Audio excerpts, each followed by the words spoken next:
Fundarstjóri, góðu fundamenn. Ég ætlaði hér í þessu stutta erindi, 7-9 mínútur til þess að til ráðstofunar. Þá hefði ég hugsað mér að fara á mjög miklum hlaupum yfir það sem að stjórnmálafræðin kennir okkur kjördæmakerfin og persónukjör. En grunnspurningin þessi, eða getum við frekar sagt þessi, í lýðræði það þannig að við höfum það að ræða að hafa beint lýðræði eða fulltrúalýðræði. Flest ríki eins og þið þekkið fara þá leið að velja fulltrúa. En það eru margar aðferðir til að velja fulltrúana. Og í grunninn þeir í rauninni tvær með ýmsum útfærslum. Það annars vegar sú aðferð að skipta landinu upp í kjördæmi þar sem að einn fulltrúi valinn í kosningum.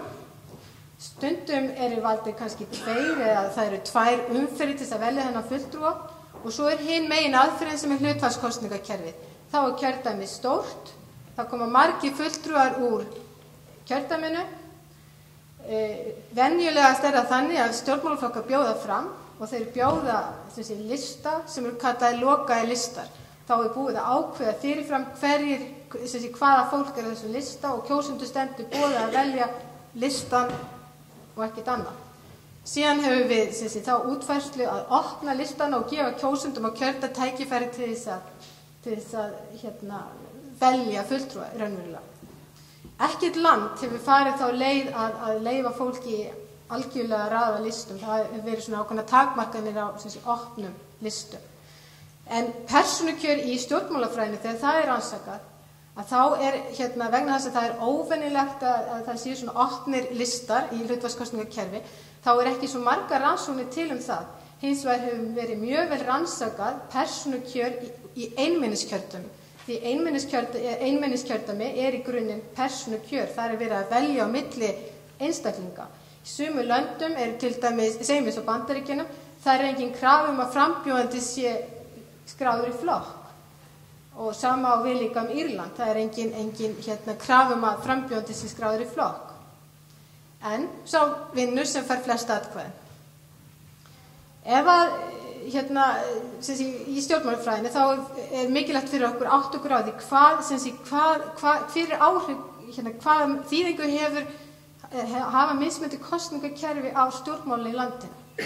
Og þá til dæmis mikilvægt að vita hvaða áhrif kosningakerfið á dreifingu atkvæðanna, að fjöldi flokka á þingi. Það hefur til dæmis skiptir mjög miklu máli þegar kemur að mynda ríkisstjórn í landinu, ef það þingræðis fyrirkomulag.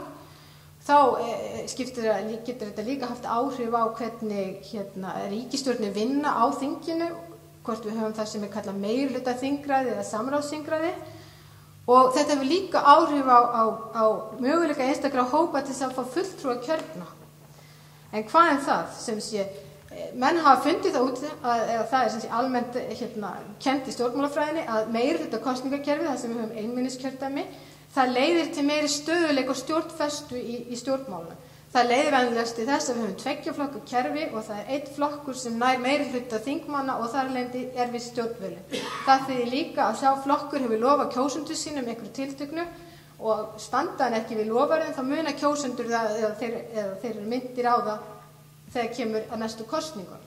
Þannig að meirihlutakerfi talið ýta undir það sem kallað á ensku public accountability. Það að segja að stjórnmálaflokkar þurfa að standa við orð sín, myndir og loforðin.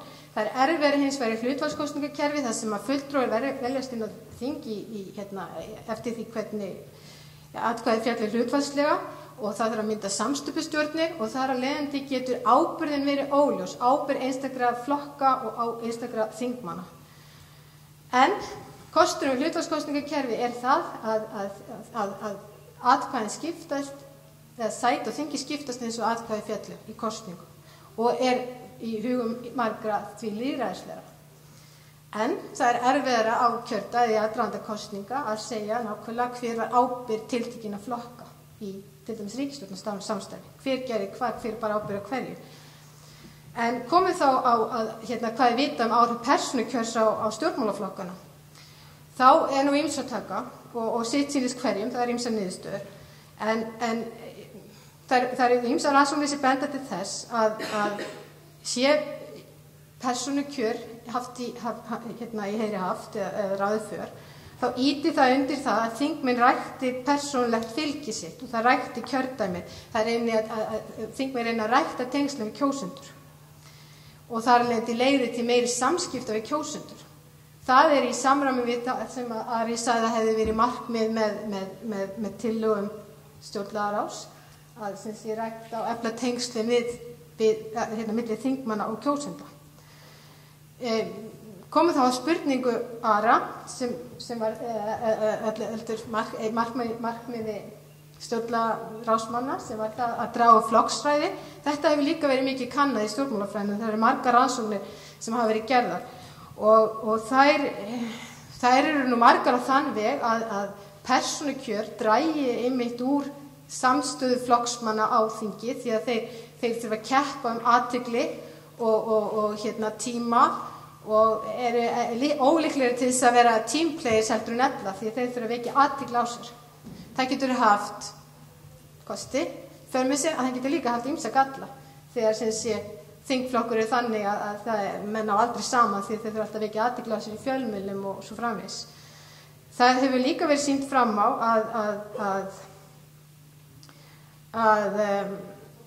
en sem sé kosturinn við þetta dragur flokkssamstöðun væri þá sem sé meira sjálfstæði þingmanna, þeir eru líklegri til að taka ákvarðanir sem þeir telja í sína eigin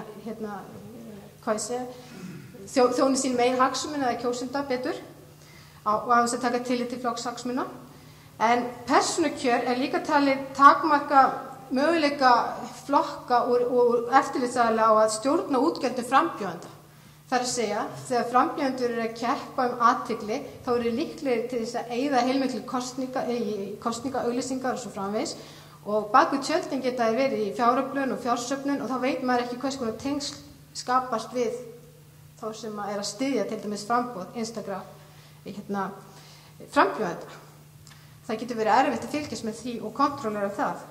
Einnig hafi rannsóknir sýnt það og benti þess að þetta hafi neikvæð áhrif á möguleika kvenna til að ná kjöri.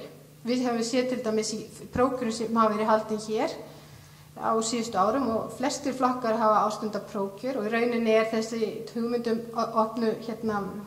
opnu listana hér á landi.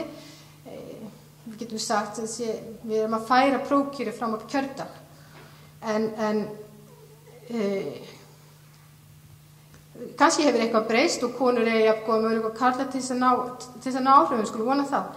Það hefur líka verið sýnt fram á það að þetta hefur ekki áhrif á persónukjör hefur ekki áhrif á fjöldaflokka á þingi, þar að segja þetta fjölgar ekkert á þingi, en þetta eykur heldur ekki nýliðun, þetta eykur ekki endurnýjun í þingmannaliðinu, persónukjör. Og hefur ekki áhrif á fylgisveiflur né kosningaþátttöku, þetta gerir það ekki líklegra að fólk komi að kjósa. Og þetta virðist heldur ekki hafa nein slæm áhrif á ríkisstjórnarsamstarf. En hvað það? Þetta kann að stuðla að aukinni spillingu þingmanna, það eru ýmsar rannsóknir sem bendi þess, en það fer þó eftir stærð kjördæmanna og fjölda frambjóðenda. Það að segja að kjördæmi er mjög stórt og margir í framboði og þú ert að kosta miklu til þess að vekja athygli á þér, að þá kann það bjóða hættunni heim á spillingu. Þetta kann líka að ýta undir kjördæmapot sem svo kallað, það að segja að þingmenn gerir ýmsa samninga að selja atkvæði sitt og þingi gegn því að það kom eitthvað í staðinn sem þau geta sagt við kjósendur, þessu bjargaði ég, þessu reddaði ég, geti þakka mér þetta og munið nú eftir mér á kjördag. Já, hvað er að segja? Þannig að þetta kann að, það er að segja, sumir segja að þetta auki spillingu en aðrir segja að þetta dregur spillingu og segir að það dregur spillingu vegna aukis aðhals frá kjósendum. En svo er kannanir sem bendi þess að fólk sé ánægðara með framkvæmd lýðræðis þar sem persónukjör í boði og svo framvegis. Jæja, hvað er það? Nú ætlum ég að draga þess saman. Ég held að tíminn sé að vera búin, ekki satt. Mér finnst kannski ágætt að byrja bara að taka punktana sem Ari kom með sem taldi vera, eða sagði að hefði verið markmið með þessum breytingum eða tillögum og það var fyrstulega efla lýðræðið. Við getum velt fyrir okkur hvort að þessar tillögur sem hér eru efli lýðræðið. Nú það þannig að kosningaþátttaka í Íslandi hefur verið mjög há, hún sögulega mjög há með önnur ríki, mun þetta auka þátttökuna. Rannsóknir benda þess að þetta mun ekki auka þátttöku. Það hefur ekki áhrif mikil. Mun þetta draga úr flokksræðinu. Sumar sem eins og bendi hérna rétt á að ná, rannsóknir bendi þess að þetta drægur samstöðu þingmanna á þingi, en þá vil ég benda á aðra breytu sem skiptir mjög miklu máli til að skilja hvernig stjórnmálin virka innan þings og það áhrif þingræðisreglunar á stjórnmálin innan þings, á flokks A innan þings. Þingræði þýðir það að ríkisstjórn situr ekki nema hún hafi meirihluta þingmanna bak við sig. Það þýðir að þingmeirihlutin, hann verður að halda vel saman til þess að ríkisstjórnin falli ekki. Þetta ýtir undir það að flokkarnir á þingi þeir standa vel saman, sérstaklega stjórnarflokkarnir. Og þannig að við sjáum það í öllum þingræðisríkjum, almennt séð, þetta bara regla, þá standa flokksmenn saman í kosningum á þingi, það verður í atkvæðagreiðslum á þinginu. Þetta miklu síður niðurstaðan ef að við förum í ríki eins og Bandaríkin, það sem forsetaræði og víðsvegar annars staðar í heiminum. Það að segja það sem ekki þingræði, forsetinn og ríkisstjórnin kjörin sérstakri kosningu eða forsetinn kjörin í sérstakri kosningu og svo þingið bara kosið til þess að hafa lagasetningarvaldið og hefur ekkert með ríkisstjórnin í landinu að gera. Þannig að hérna lagt til í tillögum stjórnlagaráðs að þingræði verði áfram við lýði og að því gefnu að þingræði verði áfram við lýði, þá líklegt að þessi flokkssamstaða á þinginu, í atkvæðagreiðslum á þinginu, flokkssæi, það mun ekki draga úr honum. Og nú hefur þegar Gunnar Helgi Kristinsson rannsakað hvernig flokkar hafa greitt, eða þingmenn hafa greitt atkvæði á þinginu nokkur áratug tilbaka og með tilliti til áhrifa til dæmis prófkjörana, því að því hefur verið haldið fram meðal annars að Svani Kristjánssoni að prófkjörin hafi skemmt flokkar innanfrá, hafi dregið úr valdi stjórnmálaflokkana yfir þingmönnum. En niðurstöður Gunnars Helga þá leið að flokkssamstaða og þingið þrátt fyrir prófkjör á Íslandi mjög mikil og breytist ekkert með tilkomu prófkjörana. En að jafna, þetta er vissulega jafna atkvæðavægið, það verið ýmislegt bendist að muni styrkja tengsl milli þingmanna og kjósenda sem var það sem Ari talaði um. Það er spurning hvort þetta muni tryggja að raddir allra muni heyrast vegna þess að kannski muni þetta einmitt ýta undir það að bara tilteknar raddir heyrast. Við vitum ekki hvað áhrif þetta hefur til dæmis á það að konur nái kjöri eða sem hópar utan að landi sem hafa minna aðgengi að fjölmiðlum og öðru sem nauðsynlegt til þess að komast inn í umræðuna. Ég velti fram þeirri spurningu hvort að með því að til dæmis breyta kosningakerfum á þann veg að við höfðum 63 einmenniskjördæmi myndum kannski ekki ná þessum markmiðum betur fram heldur með opnum hlutfallskosningalistum. Bara hugmynd. Minnskosti myndi það styrkja tengsl þingmanna kjósenda. Það myndi það hefur ýmsa kosti. En þannig að síðan annað, hvað var það meira lýðræði, já, nú ég fallin á tíma. Þakka fyrir, varstu kannski búin að veifa lengi. Fyrirgerðu. Ég svo vön að tala í 40 mínútur samfélag. Kennari. Takk fyrir, ég enda hér.